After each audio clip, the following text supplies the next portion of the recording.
Subatomic particles.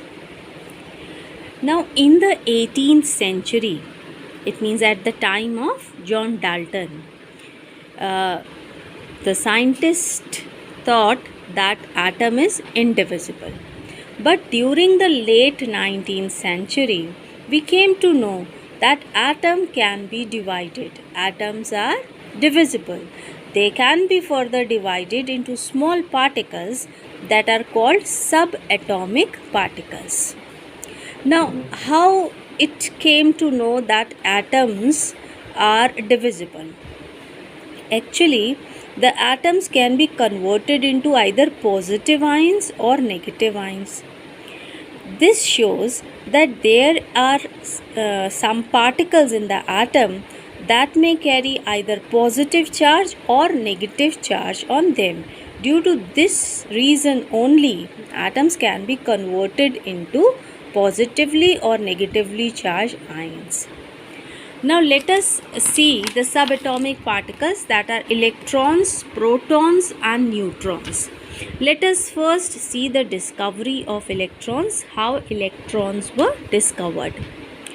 There was a scientist known as William Crookes. He performed one experiment.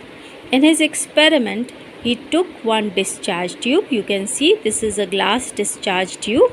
He took this discharge tube and he connected it to the vacuum pump to create a vacuum inside. So all the air that was present in the discharge tube was expelled out with the help of this vacuum pump.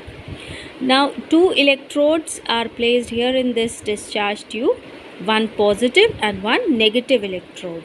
Positive electrode is called anode, negative electrode is called cathode, and these are connected to a battery. Now at some conditions, special conditions, electric charge was passed through this discharge tube. So he saw some rays coming out from the cathode, and these rays were moving in a straight path from cathode towards anode. Now he called these rays as cathode rays. Later on, J.J. Thomson, he was a British scientist. He studied these rays. He found out the characteristic properties of the particles that form these rays, and he called that particles electrons.